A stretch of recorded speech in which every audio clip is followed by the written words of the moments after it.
In the late 90s, Yahoo wasn't just another website, it was the internet. For many early users, the Yahoo homepage was the gateway to the web, a massive directory of links that held a valuation of over $100 billion. But behind the scenes, the company was making a series of strategic choices that would eventually hollow out its dominance. Let's start in 1998. Two Stanford students, Larry Page and Sergey Brin, had created a search engine called Backrub, later renamed Google. They were looking to sell their project for $1 million to focus on their PhDs. They approached Yahoo, but Yahoo's leadership saw search as a minor utility, not a core revenue driver. Yahoo's business model at the time relied on being a media portal.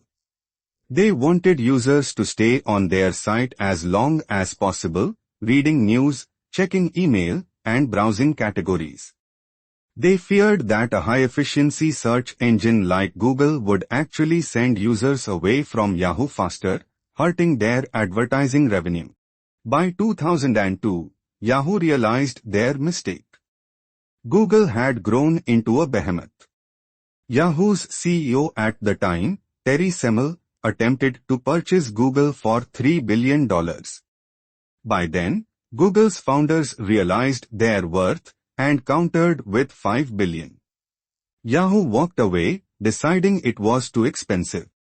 Just 4 years later, Google went public and became the standard for the web. Yahoo was forced to build its own search technology, which struggled to compete with Google's algorithm. This was a classic case of a legacy media company failing to pivot into a utility-based technology firm. If missing Google was a massive oversight, the 2006 offer for Facebook was a tragedy of timing. Mark Zuckerberg was in the early stages of building a social network. Yahoo offered to buy the company for $1 billion. Initially, the Facebook board was inclined to accept. But then, Yahoo's financial performance dipped, and they lowered their offer to $850 million. Zuckerberg, sensing the instability at Yahoo, pulled out of the deal. He saw that Yahoo was struggling with its identity and decided to keep Facebook independent. Yahoo's leadership was obsessed with profitability in the short term.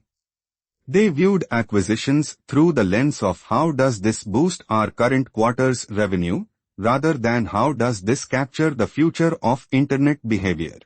By the late 2000s, Yahoo had become a bloated corporation. They owned everything: Flickr, Tumblr, Delicious, but they didn't know how to integrate them into a cohesive product. They acted more like a holding company for various web properties than a unified tech powerhouse.